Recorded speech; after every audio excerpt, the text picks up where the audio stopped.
What's up, everybody? It's Herbert Broussard. I'm back today with another video to hopefully add value to your situation or something you can be going through right now. And on today's topic, we're going to be speaking about saying no to yes men and women. I'm going to repeat that. Saying no to yes men and women.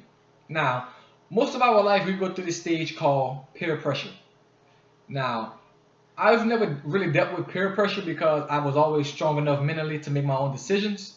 But that's not the case with other people. Some other people, they might need outside influences to, define themselves or even look for guidance, right? So we have a diagram right here, right? Now you probably really can't see it just because of the way the lighting is, but I should have had a real darker marker. But here's yes men and women. That's their circle right here. Now we have you. Right? Now y'all tied in together. But the people who really care about you and want to really see you win and want to see you do great, they're down here. Now they're not even connected to your circle. Because you think whenever people who care about you tell you something, y'all say this, I'm gonna use another marker. The people who care about you, whenever they try to correct something you're doing, you use this escape as you're fussing, right? Or here's another one. You're always lecturing to me, right? So people who care about you, whenever they tell you something for your own good, they either fussing, lecturing, and trying to tell you what to do, right? They're trying to tell you what to do.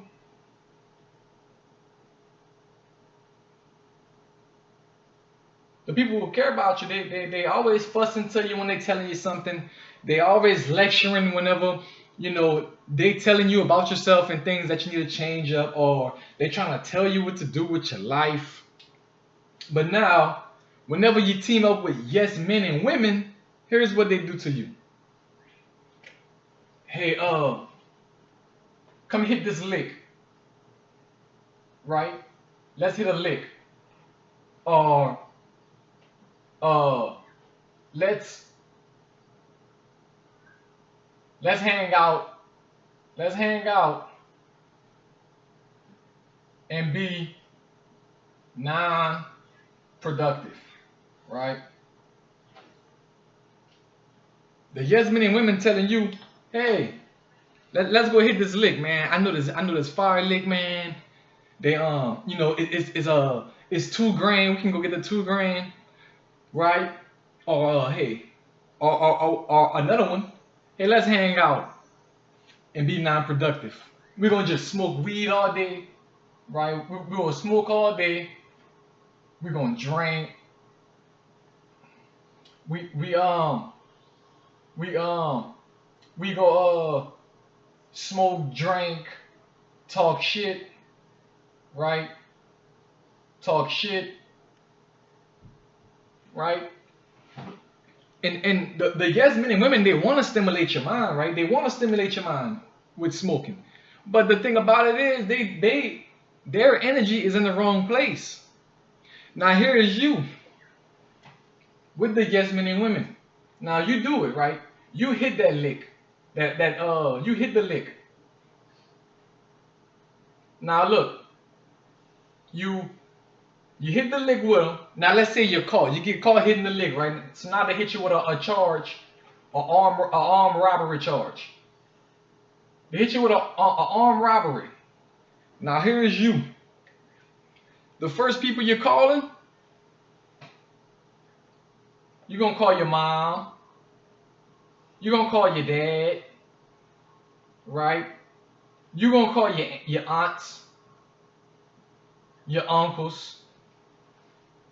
The same people that was fussing, lecturing to you, telling you about yourself, you're calling them because you know the yes men and yes women, they're not coming buying you out, right?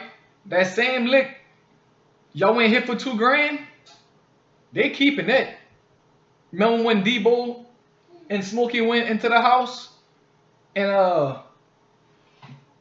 they took $200 from Stanley. That's them. They Debo, right? They keeping that 2,000.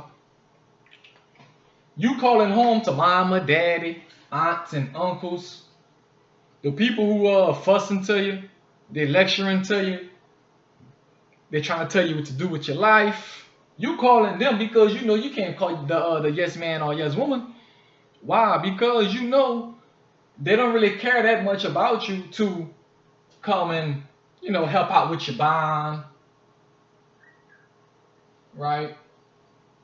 And now whenever your mom, your dad, your aunts and uncles, they don't have the money to buy a yacht, you get more mad than them.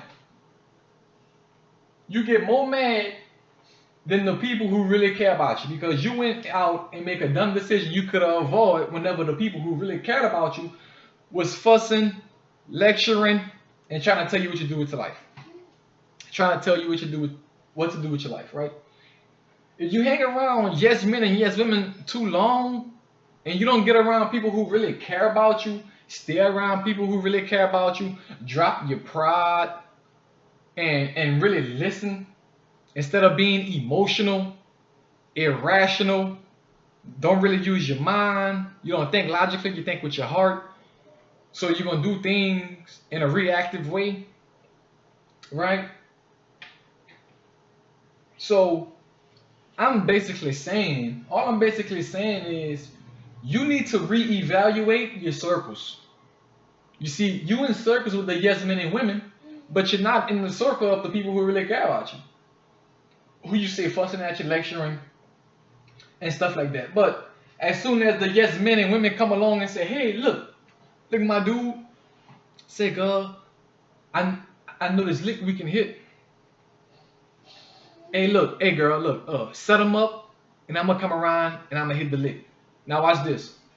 The same person you're trying to set up, what if they on game already, and you wind up losing your life that same night because you wanted to be a part of the popular crew, the right, not the right thing to do, but the fast and easy quick fix method, right? You wanna take the fast way out, the quick way out, that you forget about the people who care about you, man, and they really care about you, you know. And then, you know, you can go to jail, you know what I'm saying? You can, you know, have a near-death experience hanging with yes men and yes women, or you can ultimately die, man, because you're not listening to the people who really care about you, man. You know what I'm saying? People who really care about you and stuff like that. And so what you need to do is you need to really reevaluate yourself, really. You know what I'm saying? You need to be secure in yourself. Because if you're not secure in yourself, these outside forces can intervene and separate people who care about you and who you really are. So you have to make the decision. You have to make that decision on who you're going to be, on what you want to do in life, and, you know, ultimately where you're going to end up in life, because your life is really dependent on it. Stop hanging around with people who are non-productive, man. People who don't want to stimulate their mind with books. People who don't want to stimulate their mind with knowledge. Or y'all talk knowledge, but there's no action behind that knowledge. You know what I'm saying? Y'all have a plan, but there's no action steps in that plan. So you need to get around people who really care about you, man.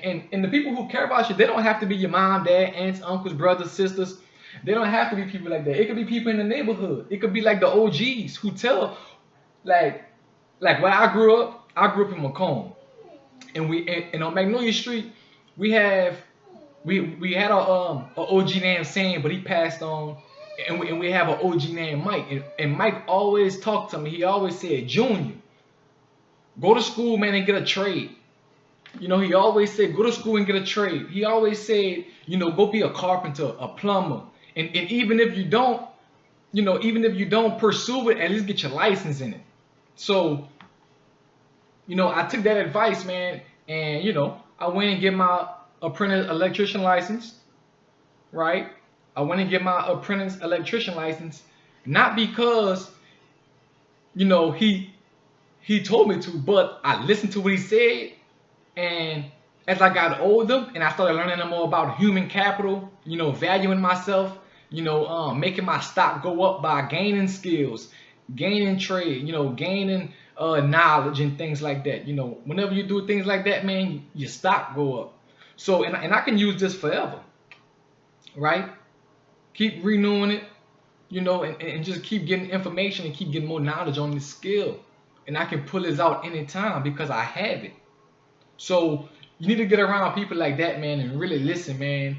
Instead of smoking weed all day, popping pills, man, drinking, or just even hanging out in the neighborhood all day, man. That can be very dangerous, man, because you know, it can lead to complacency, man, and complacency leads to death.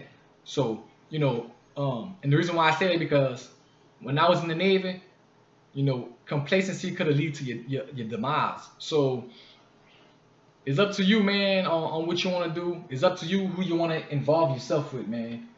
Either you're gonna hang out and don't be productive, you're gonna smoke weed all day.